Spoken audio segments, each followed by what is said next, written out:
Okay, so this evening's meeting is entitled Amateur Radio Beginnings, and our speaker is Kimball Williams. Kimball is a USAF veteran. Kimball earned his BSCE degree in night school at Lawrence Technical University while raising 5 children with his wife, Mary Lou, while working full-time at Eaton Research Center for 26 years, become the principal EMC engineer. Kimball served 3 years as principal designated EMC engineer for Underwriters Laboratories, and then finally 7 years with Denso as the senior EMC engineering manager.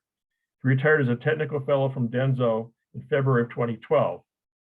Kimball was first licensed as an amateur radio operator in 1958 as KN8IVE in Grand Rapids, Michigan, and earned his general class license in Kalamazoo.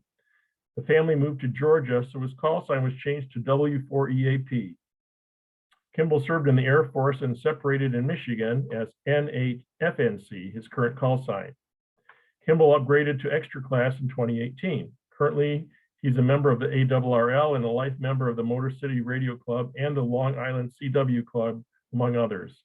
Kim is a NARTE certified master EMC design engineer and a fellow of the Engineering Society of Detroit.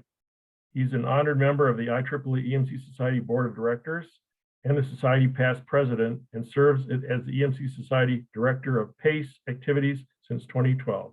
In the interest of time, I'll cut it there, Kimball, and turn it over to you.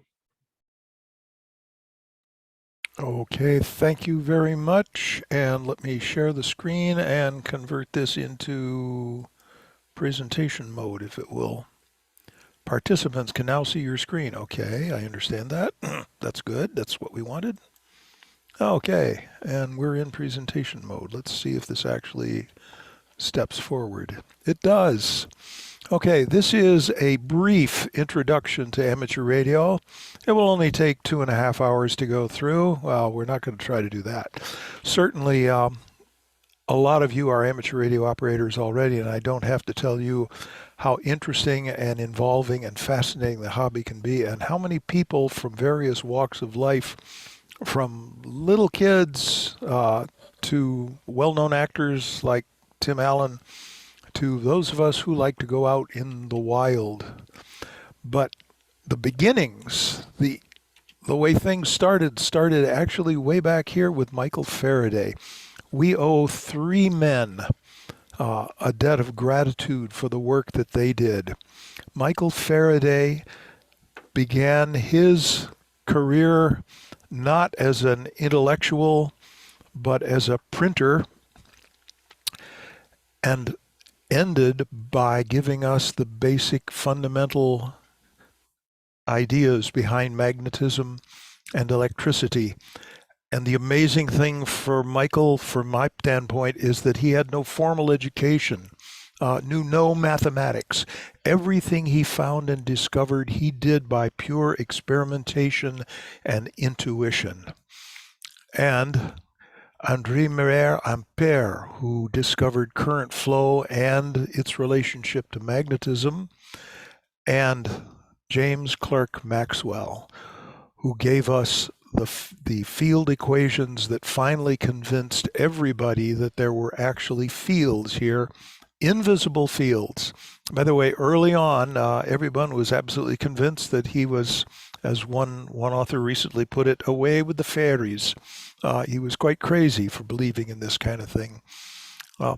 However, one of his supporters, although they had some interesting intellectual fights, was this gentleman, Oliver Heaviside, who converted Maxwell's 24 almost illegible equations into the 4 we know now as Maxwell's primary equations. He and Maxwell had some interesting words to say to one another, but we'll also hear about Heaviside later on. He was the genius who, at that time, seeing what Maxwell's equations told him about magnetic fields and the way they behaved, who predicted that winds from the sun spewing out particles would create a layer in the atmosphere that would have an effect on radio and magnetic and electric fields. And for many, many years, they referred to this as the Heaviside layer. And we'll see later on how that changed. However, the principal ingredients for long-distance communication came from Mr. Morse and his cohort, Alan Vail, who developed the Morse code key and actually developed the first actual code. And this wonderful gentleman from Germany, Gerke, who converted the original code into something intelligible that we now use as International Morse code.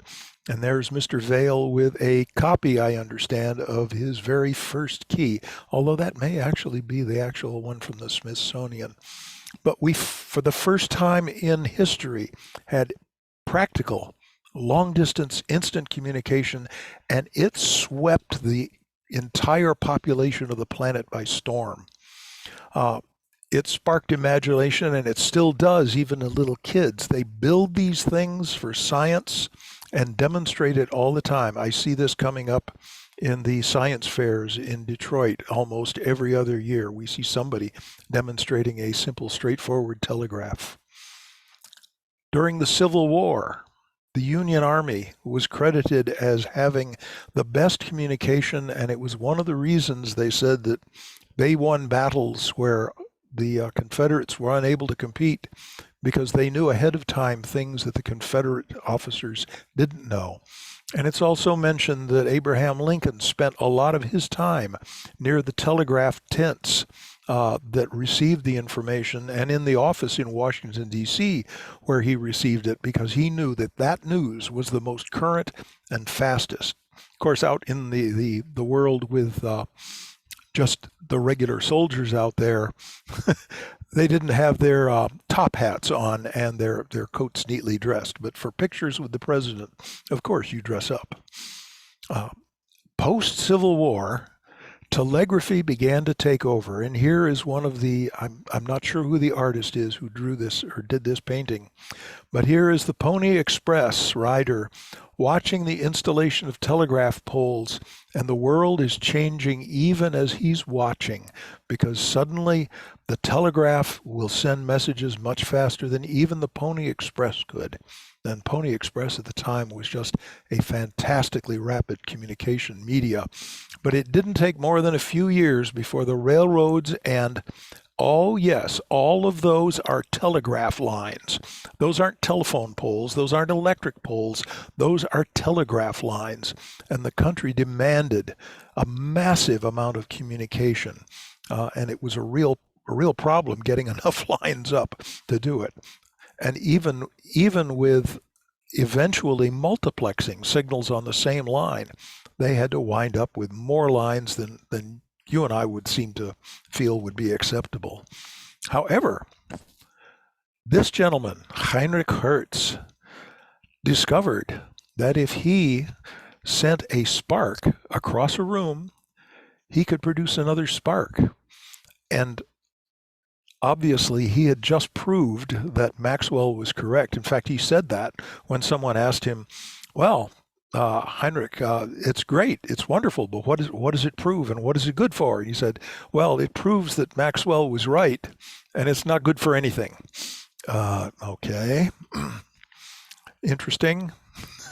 No practical value. Somehow, a lot of the people who invent these groundbreaking things just can't see a little further into the distance. However, Oliver Heaviside could, and so could Guglielmo Marconi. I keep wanting to call him Macaroni, and it's not, it's Marconi. But they, between them, had enough interest and go to it to make sure that, yes, we could send messages long distance. And in fact, he did with a rig very much like this. Of course, this is not the way it was when he actually used it, because you notice he's all dressed up in a tie and a coat, and you know for sure when he was doing it, especially on the coast of Newfoundland, sending things back to Great Britain, it was a heavy woolen jacket. But the spark gap transmitter he did would be able to send long distance messages without the wires And that was the critical thing. The first time that had happened. Now, the foundation had already been laid because we had Morse code, a code system that would transmit signals without complex interference. And this is a drawing of pretty much what it looked like. Notice the double transformer on the left-hand side and the rotating generator. The real use here now was, for the first time, we were able to communicate with ships at sea. And that was a marked improvement. But notice something. They were using very low frequencies because it was spark. Notice that antenna runs from the nose of the ship all the way across to the tail of the ship. That was because the wavelengths were so long, they had to get antennas that large. And this was the only way they could even somewhat tailor the frequencies at the time. But the whole thing excited a whole group of youngsters throughout the whole world, but a lot of it seemed to concentrate in the United States. They would build their own radio sets and listen to them. Okay. There was also an American science magazine that came out on a monthly basis, Modern Electronics, published by Hugo Gernsback, and it started in 1908. And the Electrical Experimenter continued until 1920 and produced articles about radio, science, and instructions on how to build your own equipment, and even where to buy stuff. Sometimes they marketed through it. And by the way, they all became what we now would be convinced of as a maker's community, because they built pretty much everything from scratch that they found around. And that's still something of a moniker within the amateur radio community. They like to build things from scratch whenever they can. And the Radio Experimenter, here's a copy of it here, obviously dealing with some kind of a resonant cavity there. I have no idea what that might be, but obviously sparks going on, as you can see in the lower right-hand corner. So, amateur radio began then because there was no regulation whatsoever. Anybody could put a spark transmitter on the air and send, and using simple receiving techniques, receive those messages. And sometimes they became fairly complex and fairly large, and they began to use coils to try to tune the frequency of the arc. I don't have it in this presentation, but the president of the Long Island CW Club has an interesting video on their website of him keying a rotating gap spark transmitter. One of the surprising things to me was that early on, a lot of ladies, young and old, were getting into amateur radio. And in fact, this lady is obviously a very high speed Morse code sender, because you'll notice she's got a key that looks like it's laid on its side. And this was what was called the Burnell double speed key. Now we call them either sideswipers or cooties. And this was a key that relieved some of the tension in the wrist that's gotten if you send overly long with a straight key up and down, because it's a side-to-side motion. It's very, very easy to do. And since you can get a contact on both sides of the key, it will transmit twice as fast, which means it is indeed a double speed key. And later on, we see things like the mechanical bug, and then finally electronic keyers coming along to replace it. But the tradition of women in amateur radio and in radio in general is a very strong one. But on April 15th, 1912, we had this occurrence. The Titanic sank, and the results of that put a shockwave through the radio community, not only because of the message that was sent, but because of some of the implications of the interference to the message that occurred during that fateful night.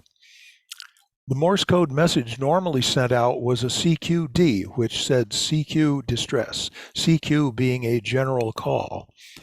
It was changed after the first few transmissions to the newly agreed distress signal SOS, which we now use even today. And as a result of what happened here for the Titanic and the interference that I mentioned, we had the Radio Act of 1912, in which the US government entered the realm of radio regulation.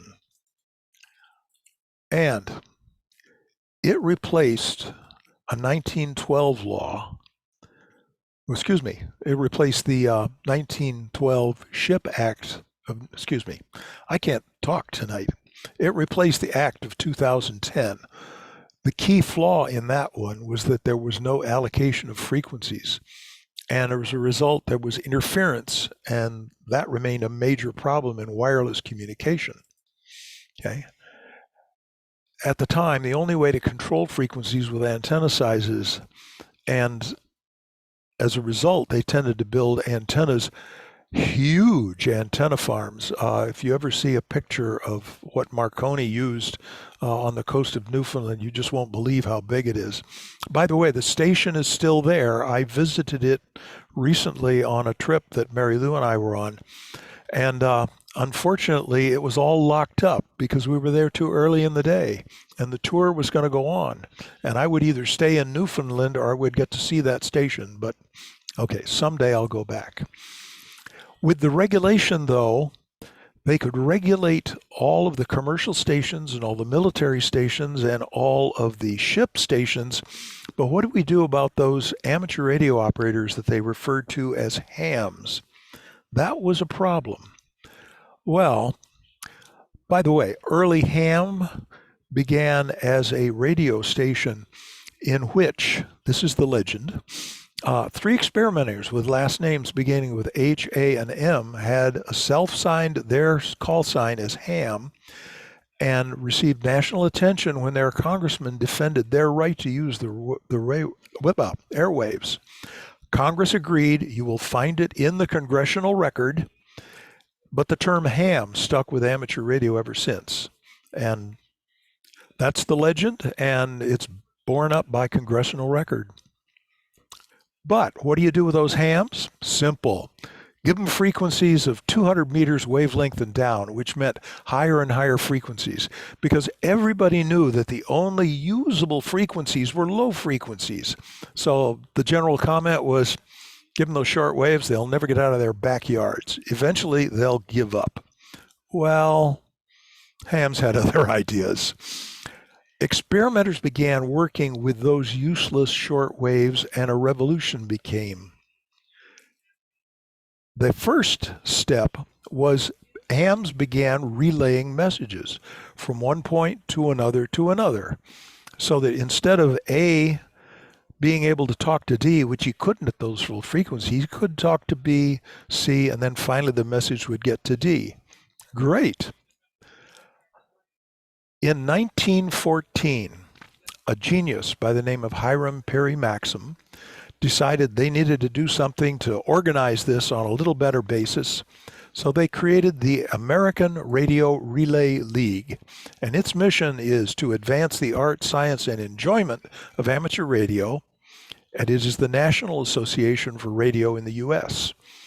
And the underpinnings as radio's witness, partner, and forum are defined by 5 pillars: public advocacy, education, technology, and membership.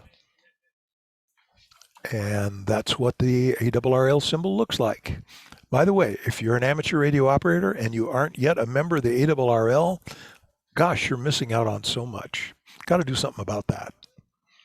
Okay, as a result of this work, the national traffic system evolved.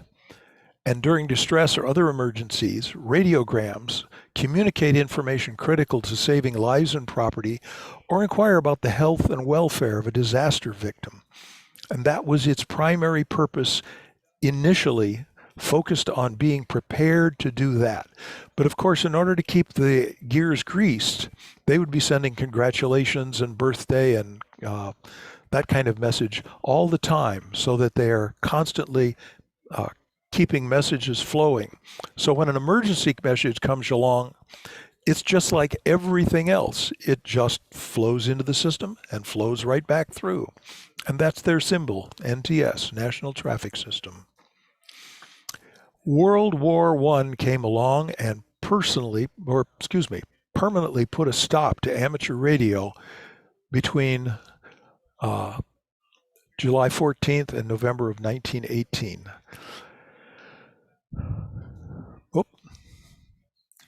By 1917, Congress ordered all amateur radios operators to cease operation and even to dismantle their equipment, which was a strange request in my mind. But those restrictions were lifted after World War I ended, and amateur radio service restarted on October the 1st of 1919. But during World War I, as in the Civil War, communication was a vital link. So radio augmented telegraph and field telephones.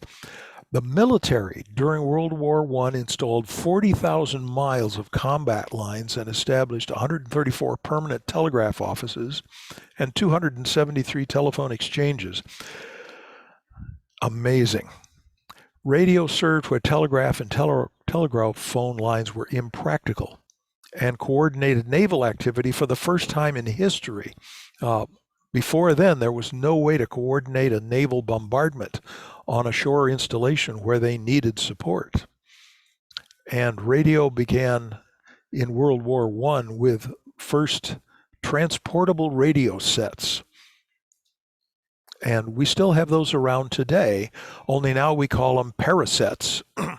And if you're into low frequent or low power QRP work, there's a couple of clubs that will sell you the equipment to put together a QRP, very low power set that works almost exactly the same as a paraset did in World War I. However, Spark was still the king. And the Spark system, even though they used a tuning coil to the radial, or to the aerial rather, still Spark controlled things, and it was the main frequency determining function. This, by the way, is do not touch. This is a demonstration model, but I understand that this one actually functions. Okay, and when I say spark, I mean spark, and it does look a little bit like an arc furnace going off. It's brilliant, and there's a lot of energy there. And of course, being EMC engineers, you know what frequency band that covers. DC to daylight, basically. Okay, but then came tubes, and a wonderful gentleman named John Ambrose Fleming and a cohort of his, Lee DeForest. They developed the first tubes, and along with Edwin Howard Armstrong, considered many to be the father of normal radio, in New York City in 1980, he became an advocate of the Boys' Book of Inventions and other stories in popular engineering, and became a radio boy and got swept up into the amateur radio craze after the turn of the century. He designed devices not only to detect and amplify radio waves, but also to generate them. And because they were generated as a single wave, it became CW, continuous wave. And at that point, we look back at how the messages were being sent around. We were using the link system going A to B to C to D with traffic handling, but suddenly they discovered that those higher frequencies, those short waves, would skip over long distances and go to a station far away. And how was that possible? Well, shortwave communication had 7-league boots now, and it took off like mad. And suddenly the military wanted all those frequencies, and so did a whole bunch of commercial people. Fortunately, amateur radio and the ARRL was there to protect those for amateur radio. Armstrong developed AM and the superheterodyne receiver, which is the basis for most existing receivers. Note, direct conversion software-defined radio have replaced heterodyne in recent years, but you'll still find an awful lot of designs using the superheterodyne principle. FM also was developed by Armstrong and several others simultaneously, including Nikola Tesla. A good idea just doesn't stay in one person's head. It bounces to several others. We've seen that in history lots of times. But Armstrong's FM was suppressed by RCA because it was a threat to an expanding AM radio base. Here's Mr. Armstrong in his military uniform. Thank you. He did a great thing for us. Because continuous wave versus spark, if you look at the difference, here's a spark frequency going from, well, obviously down around, maybe 1 or 2 hertz out to about 20 megahertz, or excuse me, 20 kilohertz there. And here's what resulted in a continuous wave. CW signal, strong at one basic frequency. Wow, what a difference that would make for the ability of a receiver to differentiate between different stations. Okay. In 1935, the Amateur Radio Emergency Service was established by the American Radio Relay League, in which licensed operators belonging to ARRLs register equipment and qualifications to assist in the event of a public disaster. Meanwhile, commercial radio broadcasting and the federal government pushed amateur radio into even higher frequencies. And at the same time, places like, by the way, this is actually the cover of a Sears and Roebuck catalog from 1940, and they held all sorts of really great stuff for amateur radios in there, including complete equipment, transmitters and receivers, as well as all of the equipment to purchase to build your own, which hams still do. World War II, September 1939 to September 1945. World War II closed down all amateur radio transmissions, and that made sense. Closing the transmission down, because we didn't want an enemy being able to home in on a station in the United States. Of course, we didn't know about missiles then. That wouldn't come along till later, but still, airplanes could navigate that way. Military services called on known amateurs to become the core of an expanded communication system, particularly as instructors, operators, and technicians. And a lot of the people who taught Morse code during this time were ladies, amateur radio operators who got drawn into the service and also who learned in the service. But a lot of the teachers were women, so we owe a great debt of gratitude to them, in addition to them being some of the primary code breakers as well. And not only there, but in Canada and in Europe, the women tended to be very, very strong in both interception work, receiving enemy signals, as well as in sending and teaching Morse code. Okay, after the war, suddenly we're able to come back on the air with radio stations. And if you've ever visited Detroit, you know that there's a radio station there called WWJ. It's still in existence. It's still one of the most powerful signals around. In fact, I think the automotive companies still take their new car and drive it up near the transmitting towers for WWJ to make sure that they don't run into problems from interference with it. But the other thing that happened during the war was that although they shut down transmitters, receivers were still allowed, and one of the things was developed was by amateurs were handheld directional antennas that can be used for finding a hidden transmitter. And this is the kind of thing that eventually turned into transmitter hunting and signal hunting in the military. This is a military version later, after World War II, but the directional finding antenna technology was pioneered by amateur radio operators during that period.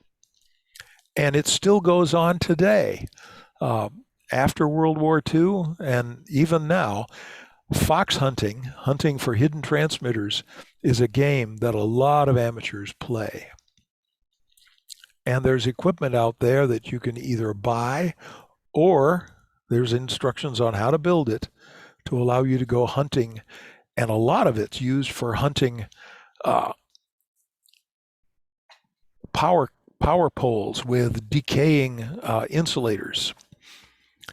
Okay, antennas, more about them a bit later. Post-World War II expansion, higher frequencies experimentation, connection to telephone, ham radio and telephone. It's not too common anymore to hear people requesting a phone patch into the United States from overseas because the digital telephone systems have pretty much eliminated that need. But during World War II and right after, an awful lot of amateur radio operators served as a way to receive messages from overseas, and phone patch after the war. Phone patch military personnel on ships at sea and in foreign countries to talk to their home people at home.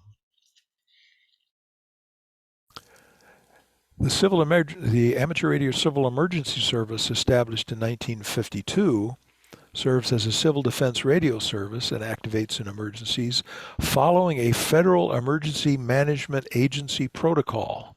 Ham operators are authorized to transmit during emergencies after the president invokes those powers. So it has to be a really high-level emergency that activates the Radio Amateur Civil Emergency Service. The amateur service in general is founded under the Code of Federal Regulations 97.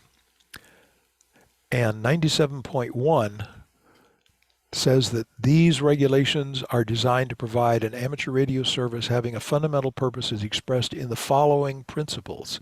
And these are pretty critical, and this is one reason why amateur radio still exists and the way it exists.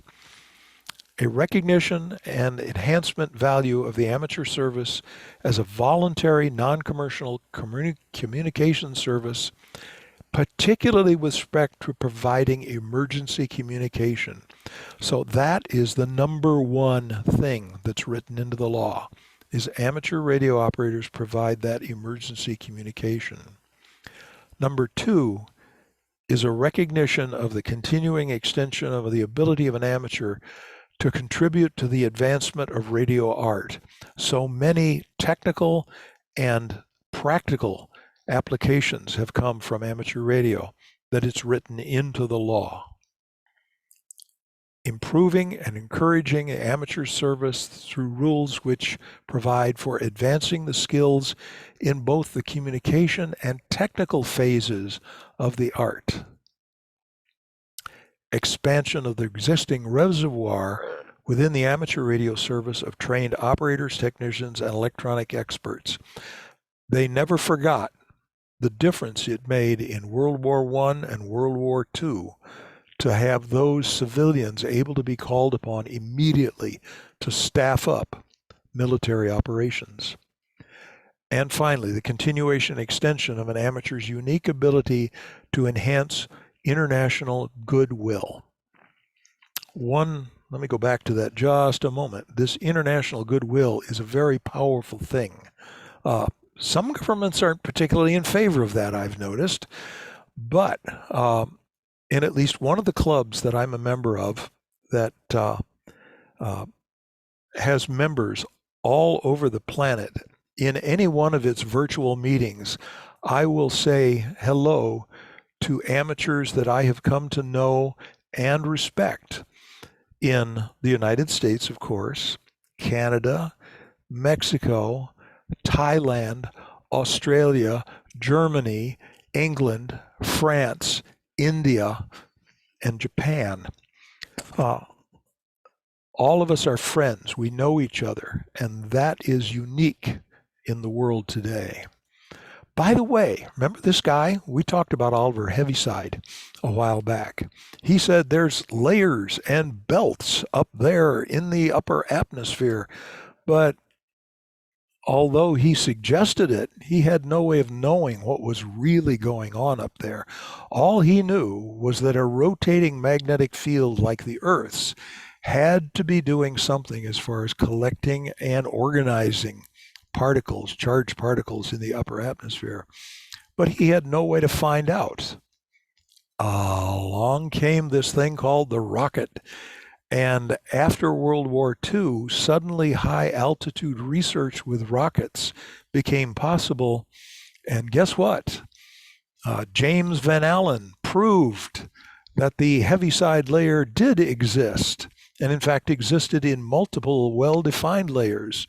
And of course, now we don't even talk about it being the Heaviside layer anymore. It's now the Van Allen belts up in the upper atmosphere. But Oliver Heaviside was right. Great mathematicians a couple hundred years ago.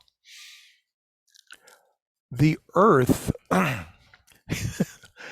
behaves strangely with respect to the solar wind that's coming in.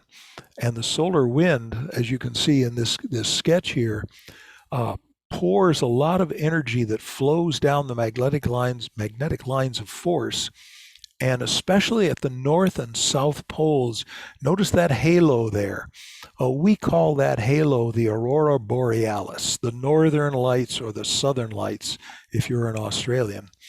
And that effect is very, very pronounced. I have a good friend in Alaska who is constantly puzzled by, okay, what's the what's the Northern Lights going to do to my ability to communicate these days? But that constant bombardment by the sun's particles and the magnetic field induced them create the layers that give us the long distance communication that we have. But it also creates interesting problems. It does make communication different for different frequencies. If you notice this red signal here, this is a low frequency wave coming in and getting bent by the D region and talking to a station far away. That's what happens at lower frequencies. At higher frequencies, the bend is sharper, and at high enough frequencies, it goes right on through, which means some of the radio frequencies at high frequencies, like 2 meters, 140, 145 megahertz, no bouncing at all. It goes right off into space, which is why amateur radio operators talk with the on Earth, talk with the amateur radio operators on the space station all the time using 2-meter handheld walkie-talkie-like devices. Now, notice we have what we called here the critical angle too. If the signal goes up too high in angle, it gets bent, but it leaves, even at lower frequencies. So the design of the antenna that's used and its pattern has a great deal to do with how well you communicate. Also the frequency, as we saw in the previous slide, has a lot to do. If you're at low frequencies, it just sort of bends up there and comes back down, which is the reason that we can have antennas that do what we call near versatile incident skywave, which means we can design an antenna that will point almost straight up, but at low frequencies like 80 or 160 meters, it comes almost straight back down again, which is great for local communication. But if you want to talk a long ways away, you design a different antenna and use different frequencies. Very, very interesting stuff, and it's all tied together. The propagation of radio waves through the layers varies with frequency and varies with angle. And the altitude here is interesting too. 60 kilometers to the D wave, out to 300 kilometers for the F2 wave, the F2 layer, broadly spaced. And notice the RF signals in the lower here, medium frequency, high frequency, very high frequency. That's the blue ones, the very high frequency, penetrating right up and waiting for the space station to come by so they can talk to them over there. Okay, a little bit about antenna theory. A lot of antennas that are strung up for amateur radio operators are what we call a dipole, 2 poles, di, and their radiating sections are set up in horizontal and usually horizontally oriented above ground, okay? And you can also slope them down. Now that changes the pattern. It changes the direction of everything. And I'm wondering what this YouTube is. Oh, okay, we're not going to do that tonight. We don't have time to do that tonight. But I think Scott can send out these slides to everybody so you can dig into it and find that link yourself. That is a great explanation of how the physical phenomenon of launching an electromagnetic wave actually occurs in a dipole antenna. And almost all antennas are dipoles in one way or another. Okay. Low frequency, medium frequency, high frequency, very high frequency, ultra high frequency, microwave. Well, low frequency, we say 30 kilohertz to 300 kilohertz. That's 10 kilohertz or 10 kilometers to one kilometer distance. So if you've got something where you're going to be talking fairly close, you want to be in this range. Medium frequency, 300 kilohertz to 3 megahertz. I'm sorry, low. 10 kilometers to 1 kilometer? That's not right. No. That's not right. That's too far. 1 kilometer at most for 30 kilohertz to 300 kilohertz. Medium frequencies, 1 kilometer to 100 meters. That's not right either. I got to go back and recount. This is terrible. Okay. High frequency band further. Need a bigger antenna, of course. High frequency, need a really tiny antenna. 30 megahertz to 300 megahertz. And ultra high frequency, 300 megahertz to 1,000 megahertz. Teeny little antennas. And the microwave band, considered to extend to the upper limit of the UHF 1 gigahertz, the lower limit of the millimeter band of 40 gigahertz. There are amateur radio operators experimenting in this region. In fact, there are contests being run all the time in the microwave bands with dish antennas on hilltops, amateurs talking to one another using frequencies in this range. And most of that equipment is cobbled together from scratch because there's no commercial people out there building any of it. One of the interesting things I find is just looking at the antennas in a current cell phone. Notice in blue here, on the left-hand side, we have a LTE MIMO antenna with horizontal polarization. Further down, there's a GPS antenna. And then at the bottom on the left-hand side, there's a PCS CDMA antenna. On the right side coming up, we have a 2.45 gigahertz Bluetooth.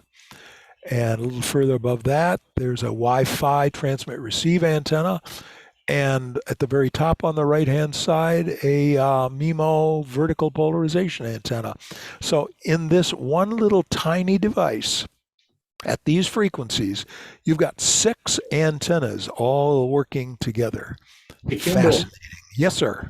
you're missing 2 more, because when you put those phones on those key or wireless charge mats, there's another one. And then if you move your phone up to your car or your phone up to your key thing, you have RFID as well. So there's 2 more. Yeah, it's amazing what's done. And all of these antennas are intentionally designed for the frequency at which they're being used. So they're very, very efficient, given the fact that we can run these things off of batteries for days sometimes. Amazing. Okay, voice. Amplitude modulation first came out, and that was simply taking the carrier that was there and modulating sidebands, upper and lower. Okay, that worked. It worked pretty well. In fact, I remember using my DX40 as an AM transmitter. I did that for about 3 or 4 weeks after I got my general class license. And then I decided that it was a lot more fun doing Morse code, shoved the microphone to the back, pulled the key to the front, and never looked back. However, a lot of people found that FM modulation was even better because it would tend to be immune to all sorts of interference. And you notice this shows a frequency signal varying in the actual frequency. And that's the way you modulate FM, is that you vary the frequency. Now, AM and FM both occupy a fair amount of bandwidth because they're dealing with sending a voice message. And that means you need enough frequency bandwidth to carry the human voice, which is about 2.4 kilohertz. So if you're going to get 2.4 kilohertz in 2 sidebands or an FM signal, that's a lot of bandwidth. However, somebody noticed that, hey, if we're looking at a double sideband, why do we need the carrier? Let's just suppress it. And ooh, we have double sideband. Great. That means that now the energy that would have gone in to the carrier goes into the sidebands where all the intelligence is. Great. Our signals are more powerful, carrying the information, and they go further. But then somebody else recognized, hey, if all the information's in a sideband, why don't we just do one of them? We can take that center carrier and get rid of it. Okay, I'm sorry. I misspoke here. We can get rid of both the center carrier and the lower sideband and just transmit the upper sideband, which is where all of the information is. And now our transmitter can generate that signal on a single narrowband frequency, and we're home free. All of our energy is in the intelligence now, which, by the way, is why an awful lot of amateur radio operators now do not go anywhere near the legal limit, which is like one kilohertz, a kilowatt or 1500 watts, depending on certain other conditions. But they stick with 100 watts or less, and many, many more of them are migrating to what we call QSB, not QSB. I can't think tonight. Help, Mac. QRP. QRP, thank you, Mac. QRP, which means using no more than 5 watts, and some of them even go micro QRP. QRPP, which means less than 1 watt. And still, communication occurs, and it occurs reliably and worldwide. Okay, enough said. What equipment do they use? Well, we don't use the string and tin can anymore, although that's possible. And it can be done across great distances if you're willing to stretch the cord really tight.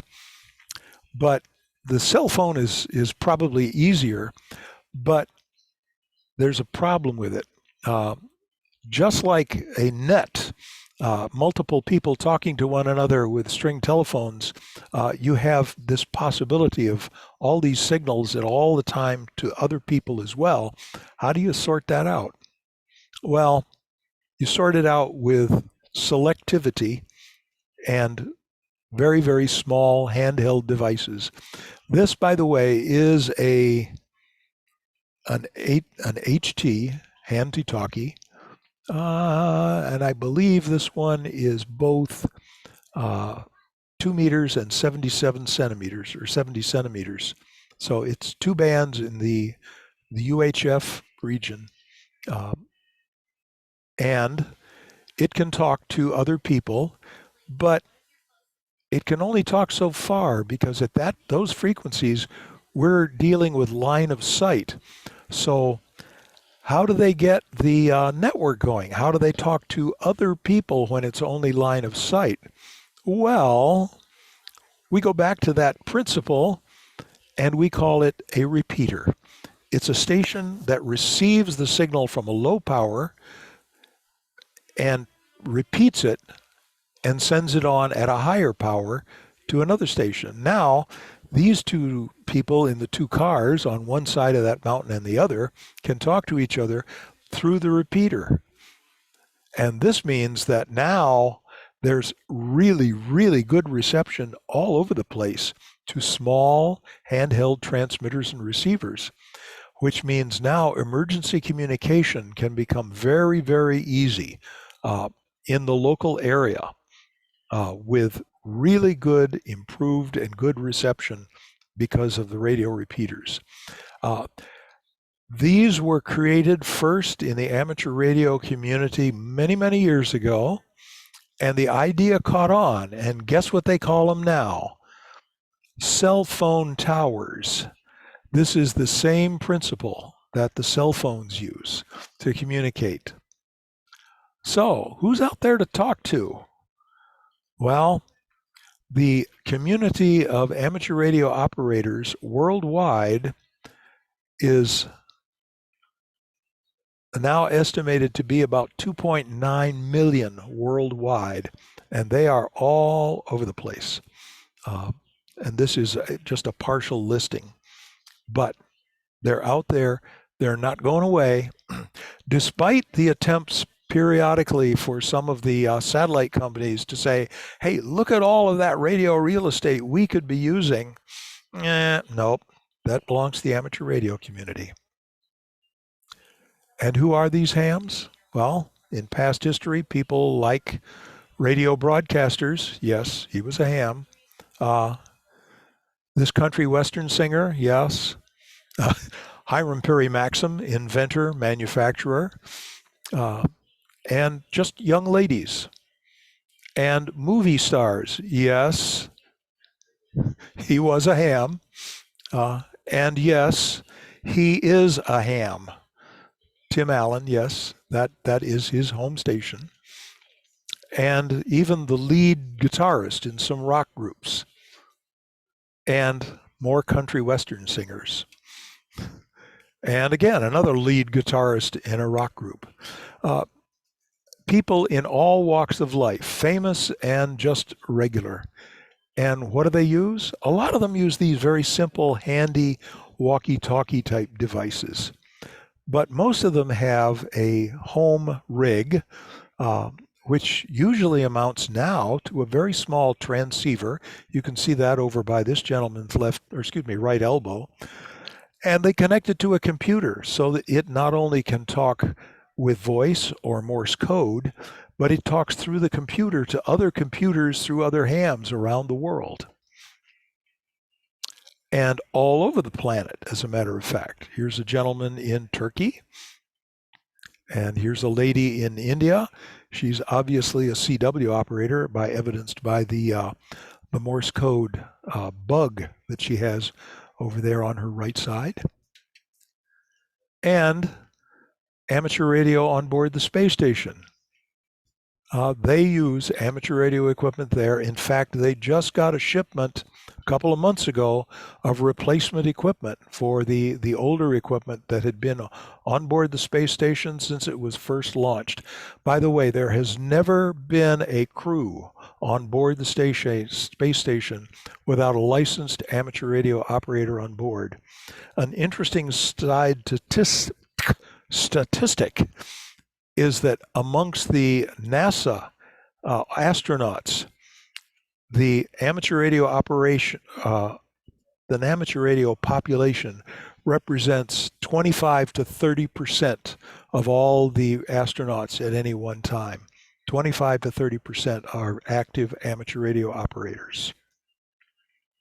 And in this case, this young lady on board the space station is talking to these school children down on the planet, where they arrange these conversations as exciting events for school children to find out what technology is doing. What else can they use? Well, this gentleman is sitting out there in the woods. This is what we call a POTA, or Parks on the Air. He's out activating a park. He's obviously got a very small battery pack there, a very small transmitter and transceiver, and a Morse code key. And he's sending out his signal to an antenna he's got probably strung up in a tree nearby. Takes him about 10 minutes to string up the antenna and set all his equipment up, and he's on the air. And it's a great way to enjoy the outdoors and amateur radio at the same time. This is a real live transmitter. This is called a Pixie, and it puts out about 1.25 watts on 40 meters. It's crystal controlled. You can see the crystal down at the bottom. And if you buy the kit, it's about $9. So there's not a lot of money that needs to be invested in this hobby if you go that route. Of course, you can go like Barry Goldwater did at one time. I understand he had over $30,000 invested in his amateur radio station. But there's the parts of a Pixie circuit board and a bunch of components that you solder together yourself, make your own. Okay, and a lot of amateurs have fallen in love with Altoids cans because they can be used to store little transmitters and receivers in a very small package and just dropped in a pocket. This is a little more complex. This is a QCX. I've got one. I should know it better than that. This is a 40-meter transmitter, CW, with a variable frequency oscillator and an internal keyer and all sorts of whiz-bang stuff. There's also a whole bunch of test instrumentation built into this as part of the microprocessor system that runs it. That transmitter is about 5 watts, and I've managed to work all over the US with it, and it is about $50 for the kit. So again, you don't have to spend a lot of money. This is not a rich man's hobby by any means, unless you have an awful lot of money that you want to spend. In that case, it's just like buying a boat. You can spend as much as you want. And this lady is using a commercial built rig, and she has the other accoutrement for any amateur radio station that's almost an absolute necessity. She has her cat with her. And there's the cat overlooking another station. You can get carried away, and I suspect some people have, like this gentleman. If you have more money than time, you can wind up buying everything that's available and collecting it. I don't recommend going this route myself. I suspect he doesn't have as much time operating as he would like because he's got to be so busy dusting all of that equipment. So be careful. This can take over your life unless you're very careful with it. What are the license requirements? Entry-level technician class license. There are 35 questions on radio theory, regulations, and operating practice, and it gives access to all the radio frequencies above 30 megahertz. It also has some limited operation below 30 megahertz with Morse code only. It is not a difficult license to pass. 6-year-old kids get their technician class license. So it means understanding some of the basic radio theory and regulations and practices, and that's it. You can get on the air. A general class license opens the door to worldwide communication, but it does require passing that 35 question exam, but it also is a more rigorous exam. It requires that you really know your radio theory, you understand the law, and you have a good deal of practice under your belt. The extra class license is difficult. I took it twice before I passed it. And a lot of people pass it after their 3rd or 4th time around. But it gives you all the amateur privileges, and it requires passing a 50 questions examination. And here's the bands you can work. And by the way, if you go on the ARRL website, you can download this chart for free that shows you where all the frequencies available for use are. and there are clubs. If you go on the ARRL website and type find a club, I did that a little while ago and came up with 23 clubs within a 25-mile radius of the center of Southeastern Michigan, right in the middle of Detroit. It's a very popular organization. Internationally focused, some offer maritime communications. There's lighthouses and lightships. An example, the Associated Radio Amateurs of Long Beach, California, maintain and operate the radio station W6RO on board the Queen Mary, which is an interesting place to see. That's the Queen Mary, and there's a shot of the internal radio station there. And some clubs, like the Long Island CW Club, yay, specialize in teaching Morse code and uses Zoom to teach over, well, now, I did this about a year and a half ago, maybe. It's now over 2,700 members in 59 states, and I think it's 34 countries. And they do still teach 75 classes a week, all teaching on Zoom. And there's radio astronomy and what we call moon bounce. We have natural radio sources, the sun, the earth, Jupiter, Saturn, and you can listen to those through your radio. And we can also bounce signals off the moon and talk to amateur radio operators around on the other side of the planet with moon bounce. And it doesn't take much equipment. A couple of handy talkies, one on one band and one on another, and a dual band transmitting antenna, and you're off and running. However, just as with operating equipment, you can get carried away, and if you decide to have more than one antenna, you just phase array them. And this person, I think, has gotten a little too far carried away. This is actually a movable, rotatable, aimable set of antennas that does moon bounce. And I've never tried to count all of those there, but there's a slew of them, and you don't really need to do that much. Moon bounce can be a lot more fun with just a small antenna.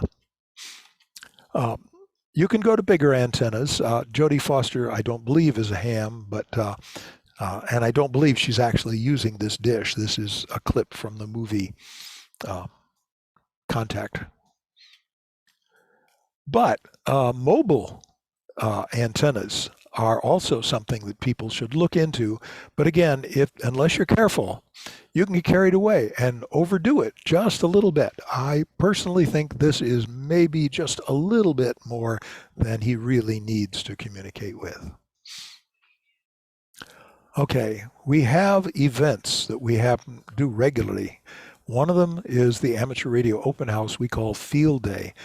And every June, up to 40,000 hams throughout North America, and that includes Canada and Mexico, set up temporary transmitting stations out away from their local power sources and their local equipment to test and verify not only the ability of the equipment to operate under adverse conditions, but also to practice their communication skills to make sure that they can pass messages accurately and rapidly under adverse conditions.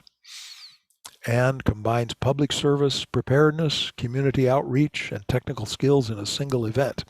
And this started way, way, way back when they knew they were going to be photographed, so they put on their good suits and their ties. And these were amateur radio operators, obviously near the beginning of the hobby, transmitting during Field Day. And a little later, during Field Day. And 2021 Field Day, this was what we saw out there. Well, the global pandemic has changed things because in the last couple of years, we've had mostly Field Day operating from your backyard or your back porch. You unplug the radio, go out into a local area that's near you where a lot of people don't gather, and you don't spread the coronavirus. And that could be a park bench or a tent that's pitched just outside your house, and then you put up a pole and string up an antenna and you're on the air. and everybody gets on the air. And some of them even do it with solar panels that keep their battery charged so they can operate, putting out 100 watts and continuously run all day long and through the night on the battery, and then the next day charging and through the next night. Also, the operation can be carried to the beach. Little rotating beam antennas or loops, as this gentleman is using. Or you don't even need to set in one place. You can become what we call pedestrian mobile. And here is a couple who are walking with obviously HF rigs on their back and the antennas poking out and doing what we call pedestrian mobile operation. Okay. If field day comes along and you want to find a site near you, call up the ARRL field day locator. And I did that in 2021 when I was doing building this presentation. And here's the number of sites that came up just in the northeastern corner of the United States around Michigan. A lot of field day activity going on. And location details, if you go to that map and click on one of those buttons, it will come up and tell you that this was N8FNC, the Motor City Radio Club, of which I'm a member, yay! And it also has a GOTA station. Well, it didn't that time, GOTA, which is a get on the air for youngsters to come up and have their first on the air conversation. The transmitter is then controlled by a licensed amateur radio operator, but the youngster gets to talk to somebody far away through the radio. And they have a talk-in frequency, which means if you don't know how to get there, they can talk you in on 2 meters. And construction, getting together to build equipment or kits and help each other if there's something that needs some help. Amateur radio communities organize these for the members of their club and also to introduce kids to amateur radio. And we have experimenters, balloon flights of 36 kilometers high and photograph space. And here's a balloon flight launching from a school that's going to take something high up. And one of the people that's here with us tonight, Jim Woodyard, used to do this to expose some silicon chips to radiation at high altitude, I understand. And we keep trying to get him to come to our club and talk to us about this experience of his. But we haven't convinced him to do it yet. We still have high hopes, though. The pictures taken from these balloons are impressive. It looks like you're in outer space. You aren't. You're at the high edge of the atmosphere, but still, it's impressive. And we investigate EMI problems, local noise problems, and we use those direction-finding antennas to locate where is that noise coming from. I don't think they're looking at a noise source here. They may be looking at a frog. But that kind of equipment can be used to locate power line problems where they may have a faulty insulator or something that's arcing. And we have people that are interested in history, like I am, and they research what was done in the past. Here is a mobile radio operator. This is not a ham. This is actually military, using low frequency and a loop antenna. And this lady is using that's a fairly modern receiver, actually. That's a super heterodyne. And there's all sorts of interesting literature that's coming out that tells us about what went on in the early days of radio, both men and women. I tend to like reading about women, but then that's me. I like girls. Adventurers, how many of us in high school read about the voyage of Kon-Tiki? And they told us about the sailing and catching the fish and staying alive and making that transit, but few of them mention the fact that it was an amateur radio on board who was keeping communication going to the crew of Kon-Tiki during that entire voyage. And that's a copy of the expedition QSL card that was given out. And recently, this young lady did a sail around the world solo, and she kept in contact with amateur radio during that entire voyage as well. And there are first responders. Many of them do not try to rely solely on commercial radio communication, but they back it up with amateur radio in case everything else fails, in case a cell tower gets taken out by a hurricane or a tornado, and amateur radio then is the only source of communication they have. And these scouts are learning that right now. And finally, people all over the place, not even on this planet, are amateur radio operators. So there's a place for everyone out there. An interesting quote from Albert Einstein: "Wireless telegraph is not difficult to understand. The ordinary telegraph is like a very long cat. You pull the tail in New York and it meows in Los Angeles. The wireless is the same, only without the cat." Is that all? No. We can talk about amateur radio satellites, QRP radio, digital modes, whisper, reverse beacons, community events, software-defined radio, parks on the air, license classes, antenna modeling, Skywarn, weather nets, MRA2 gatherings, summits on the air, radio astronomy, or this could go on all day, and we're not going to do that to everybody. But if you have any questions, I'd be happy to talk to you now. Otherwise, the chat has my call sign and my email, so you know how to find me. Any questions? And I'm going to turn off the share if I can find it. There. Oh, thank you, Kimball. That was really an excellent presentation. I hope everyone else enjoyed it as much as I did.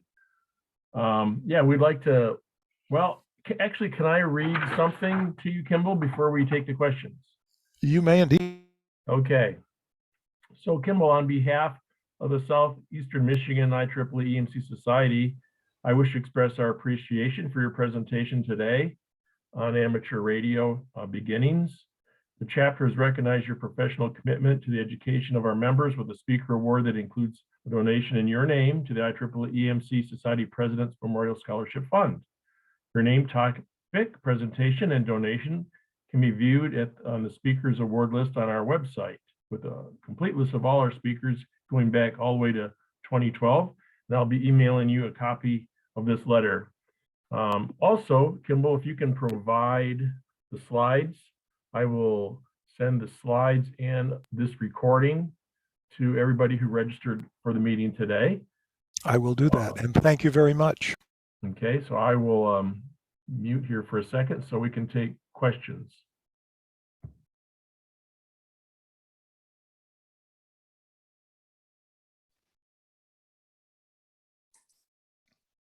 Does anybody have any questions or comments for Kimball? Kimball, do you have a camera ready today? Still camera? Yes, I can take you a picture. A screenshot. He wants to do a screenshot. Yeah. Well, you're going to get me and the basement and the edge of my rig, and well, let me go ahead. But I'll send you something, Akio. Yeah. But that's okay. Just in case, so you can see, I am very relaxed today down in our basements. And everybody stick around a little bit, because remember, we have a drawing after the questions or comments. Mm-hmm. Tim, Ron, DMR, is there any amateur television activity over in the Southeast Michigan area anymore? Used to have an ATV repeater, I think, someplace around Clarkson, but I don't think that's been on the air for a long time. We still do fast scan amateur television here. That's another aspect of the hobby. And we actually transmit from a cell tower at the 125-foot level. And there's quite a bit of activity in the fast scan in Ohio. Cincinnati, Dayton, Columbus all have very active fast television, amateur television clubs. Anything going on in Southeast Michigan? I've heard of activity at the University of Michigan Club, but I haven't been involved in that directly myself. I got enamored with Morse code when I first joined the hobby, and I've never been able to break the habit since. Oh yeah, well, I like CW too, so I do everything from 160 meters through 1200 megahertz. So, and Yeah. CW is a big factor in there too. Yeah, but I understand that amateur TV is alive and well at University of Michigan. Right.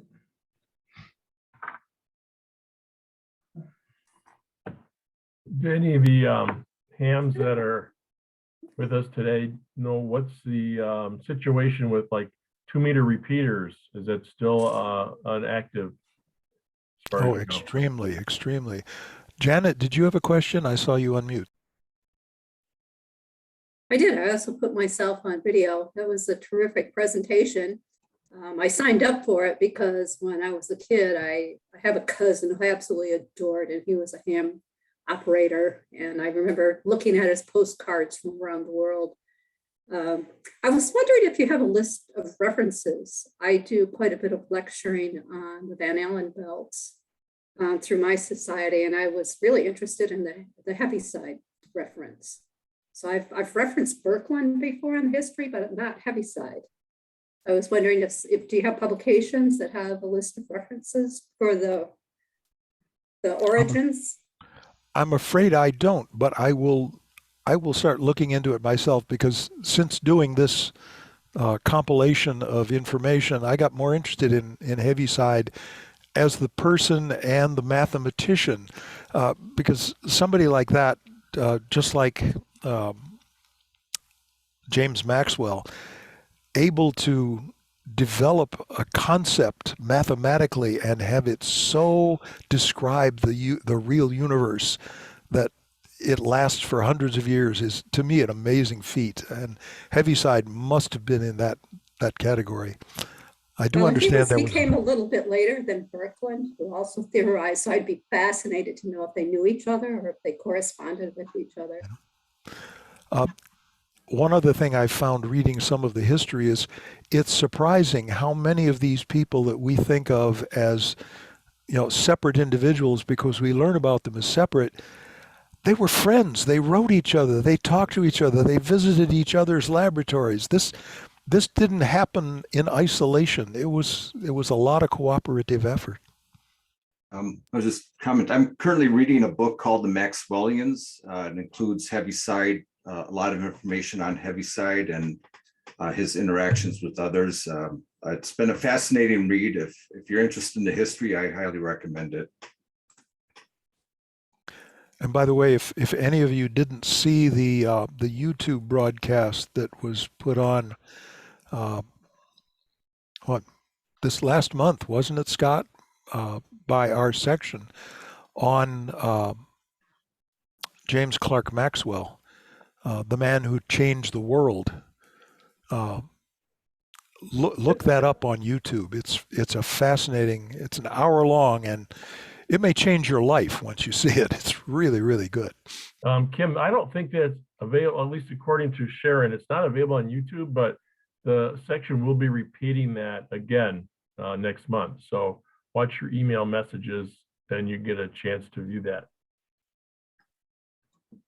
Maybe we should let everyone who is at this lecture know about it so they have a chance to watch it. Yeah, Sharon, are you on? Has it been scheduled yet? No, it hasn't been scheduled, but it will be repeated in April, first week of April, tentative. So I'll send out the link. Okay, very good. Thanks. Any more questions before we have the drawing? Yeah, this is Bob Clausen, a California hippie. I say the original California hippie.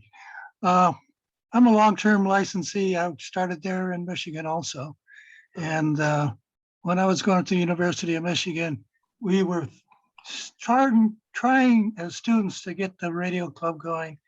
And I left before it finally got going. But I was very interesting, the presentation. I was a bit surprised that Marconi got so much publicity and not Nikola Tesla. Yeah. That was a really ongoing condition that was going on, and Marconi ended up using some of Tesla's designs in his final. And Marconi did the great thing of having a boat race that he was able to put on the air. And I guess that's the first sporting event on the radio. Very interesting. Thank you. Yeah, well, thanks, Kim. I was going to bow out and have dinner. My wife just called and said she's going to be a little late, so I jumped back in. But thank you from St. Paul, Minnesota. I'm Jim Asp, and been doing EMC for quite a few years. I work for a company and doing RF and so on with starting with modems and now doing LoRa and some other transmissions. So the ham radio hobby been with me since I was 15 years old, and it's been great. So great presentation. And well, I guess one question is I was kind of looking at the call signs of everyone here, and just wondering how many are. There's quite a few hams. How many are active? I looked on QRZ, and there's a few that were on there, and I'm just wondering how much. Yeah. What does everyone do? Okay, raise your hands. Who's that? Yeah. Okay, great. I'm primarily, I got going with it because of the Boy Scouts, Cub Scouts, Girl Scouts. So I've done some jamboree on the airs over the years. Fun. And then it's kind of went dormant for a while, but right now I've moved, so I'm working on getting an antenna up, and Kimball's actually been over and helped me with this. So I'm building a 9-to-1 un right now. I got a kit. I'm building that, so I'm going to build an antenna and try to get back on the air, because now I've got a grandson who's in Scouts and I got a granddaughter in Scouts. So I want to be ready next summer so I can do some more jamboree on the air and helping with some of the Scouts again. So that's great. That's what I like to do. Pass it on. And my wife got her license and when she was pregnant with my son, and now he's 30, and she's got my old call sign. So we got 3 hams in the family. It's kind of fun. Not the other 2 aren't terribly active, and I like playing, doing soda and CW and going out in the field and winter field day. If anyone's done that, I did that for Minnesota. That's a challenge. Made about 10 contacts in an hour outside CW on a picnic table at about 10 degrees. So it's yep. Hey, everyone's laughing. They know what that's about. All right, I won't talk anymore. Thanks all. Thanks again, Kim. Okay, It's been a pleasure to meet you all. Any more questions or comments for Kimball?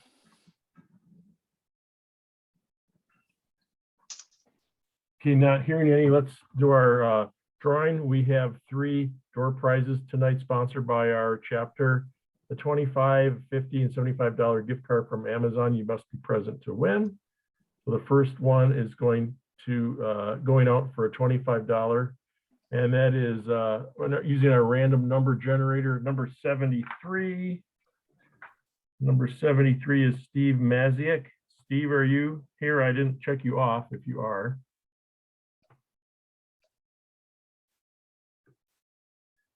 Okay.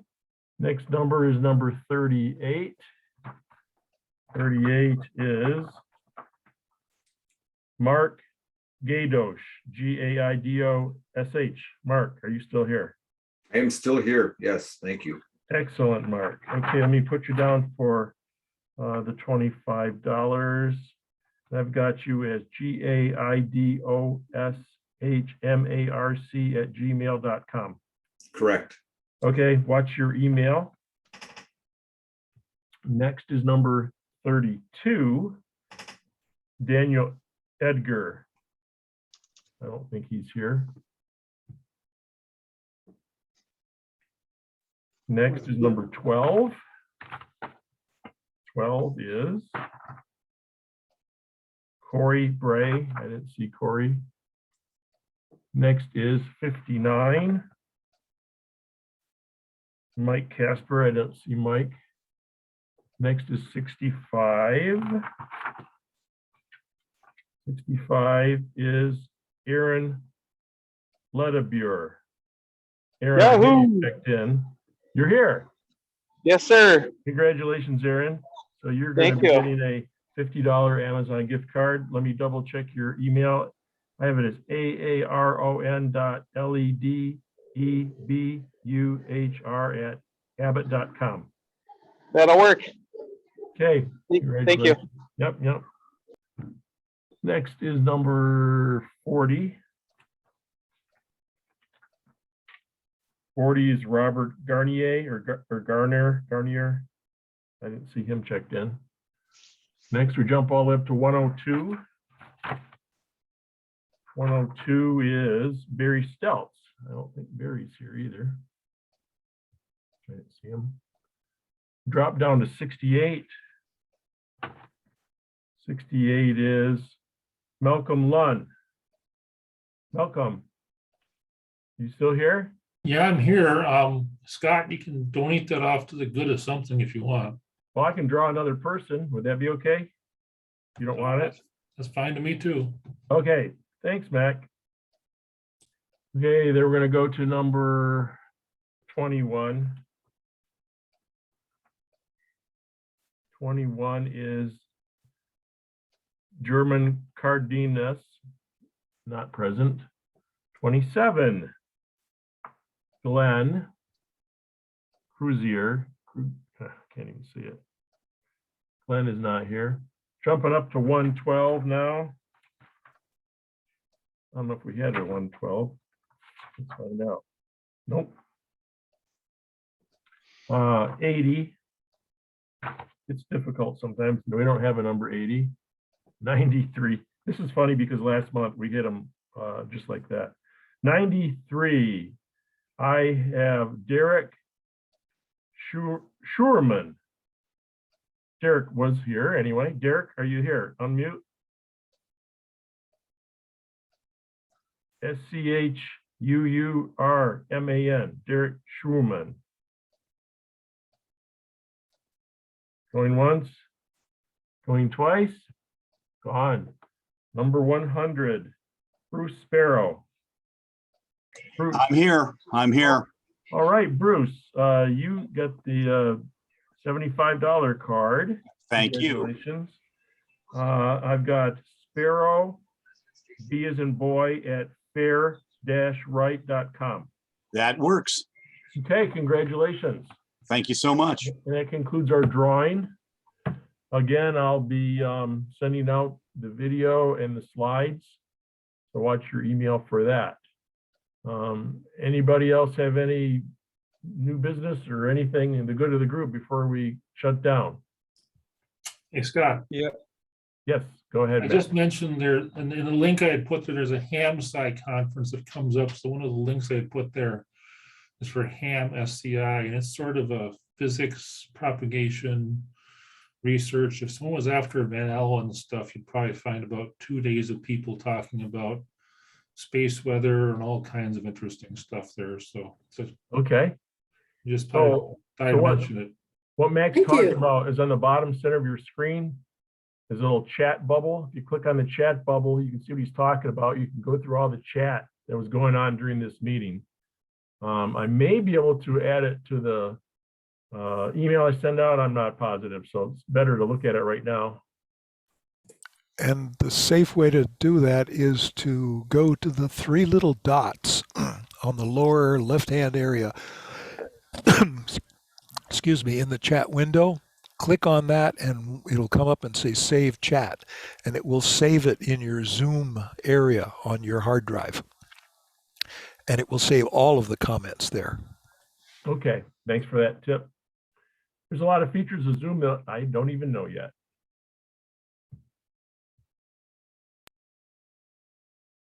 Okay, any other anything else before we shut down for this month? I see, Thank you to Ann everyone for Cruz, coming tonight. Yeah, thanks everyone for coming. I see Ann Cruz is here, so I helped her last week, I think it was. She was having Thank you. difficulties. So we're Thank glad to you. have you. Glad to have you, Ann. Glad to be here. Okay, well, I'm gonna mute and see you next time, everybody. Thanks for stopping by. Hey, Mitch. Hey.